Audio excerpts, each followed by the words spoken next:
আসসালামু আলাইকুম ওয়া রাহমাতুল্লাহি ওয়া বারাকাতুহু। আশা করি মহান রবের মেহেরবানিতে আপনারা সকলেই ভালো আছেন। আজ আমরা জানব ইফতারের আগে কি কি দোয়া পড়তে হয় এবং সেই দোয়াগুলি কি কি। 3টি দোয়ার কথা বলবো, একটি ইফতারের আগে, একটি ইফতার গ্রহণের সময় এবং একটি ইফতারের পরের দোয়া। প্রথমটি ইফতারের আগের দোয়া। ইফতারের সময় যেহেতু দোয়া কবুল হয়, তাই এ সময় বেশি বেশি দোয়া ইস্তেগফার করা উচিত। এই আমলটি করা যেতে পারে, আল্লাহুম্মা ইন্নী আসআলুকা বিরহমাতিকাল্লাতি ওয়াসিয়াত কুল্লা সাইন আন তাগফিরালি। অর্থ, হে আল্লাহ, আমি আপনার দয়া ও অনুগ্রহ প্রার্থনা করছি যা সবকিছুর ওপর পরিব্যাপ্ত, যেন আপনি আমাকে ক্ষমা করেন।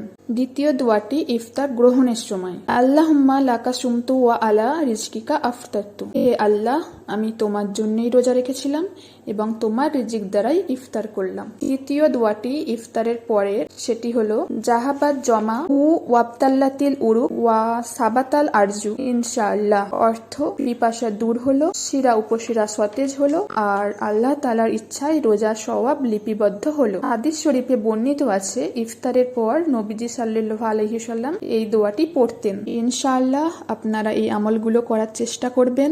ভিডিও যদি ভালো লাগে আমাদের চ্যানেলটি অবশ্যই সাবস্ক্রাইব করে রাখবেন। শেষে আরো একটা কথা বলতে চাই, আমরা সাধারণত আজান হবার পরেই ইফতার করি, কিন্তু সূর্য ডুবে গেলেই আমাদের ইফতারের সময় হয়ে যায়।